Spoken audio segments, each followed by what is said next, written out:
ఒక కాన్వాయ్, ఒక ప్యాషన్ అయిపోయింది.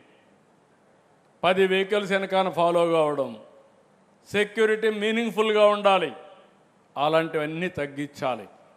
ఇంకో పక్క ఫెర్టిలైజర్ వేయడం ఒక అవగాహన లేనితనం అవుతుంది. ఈరోజు టెక్నాలజీ వచ్చింది, సెటిలైట్స్ వచ్చేసాయి. మీ పొలంలో ఎంత ఈల్డ్ వస్తుందో ప్రిడిక్ట్ చేస్తుంది. మీ పొలం ఎంత భూసారవంతంగా ఉందో ఈల్డ్ అది కూడా ప్రిడిక్ట్ చేస్తుంది.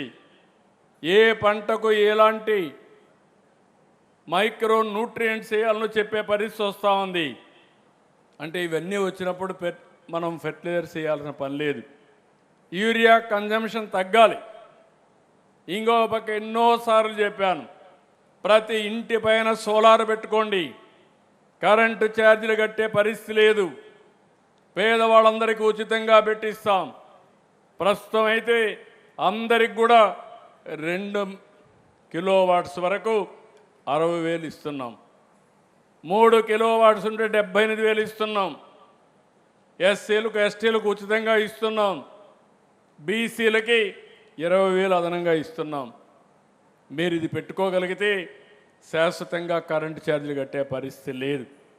రైతులు ఉన్నారు, 22 లక్షల మంది రైతులు. మీ దగ్గర పొలంలోనే పంప్ సెట్ దగ్గర సోలార్ మేమే పెట్టిస్తాం, మీరు వాడుకోండి. ఆ కరెంటును మీరు అవసరమైతే